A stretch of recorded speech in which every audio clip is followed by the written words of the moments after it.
Niseme ya kwamba kunawezekana viongozi watumie matamshi ambayo ni ya uchochezi. Serikali iko na uwezo wa kudili na hao watu ambao wanatumia matamshi ya uchochezi ambayo mtu hawezi kusubstantiate. Mimi nasemaga kitu ambacho nikisimama hapa nitaweza kusubstantiate. Mheshimiwa Captain Luenda na viongozi wengine naweza kusema na niitaje, niseme kwamba shida iko hapa, shida iko hapa, shida iko hapa. Manake Mwenyezi Mungu ndiye alinipatia huo uongozi kwa muda wa miaka mingapi?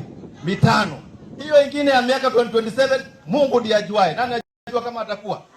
Hakuna ajuae. Mimi nasema sasa nifanye kazi ambayo sasa nafaa kufanya. After 5 years mtaweza kunijudge kulingana na development record zangu na vile ambavyo nimeshikanisha jamii ama nimewavuruga jamii, unitume nyumbani ama namna gani? Yes, that is the thing.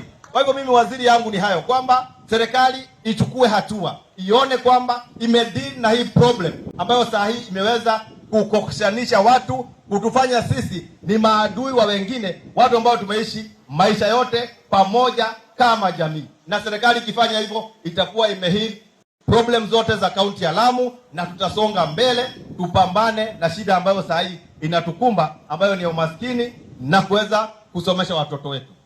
La mwisho, Mheshimiwa Captain, nataka niseme hivi kwamba wakati ambapo mimi nilipokuwa nafanya kampeni, nilikuja hapa nikaomba watu wangu wa Faza, nikawaambia munipatie kura, na kuna majukumu ambayo na mambo ambayo nilisema kwamba nitawafanyia, na si kusema kwamba mkinifanyia ama mkinipatia kura ama munipe kidogo ama munipe nyingi, kuna mambo nitadiscriminate, ni discriminate east ama ni discriminate west.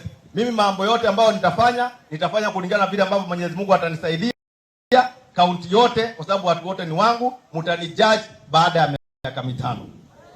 Na nilipokuja hapa, wana waziri, nilikuwa nimepromise hapa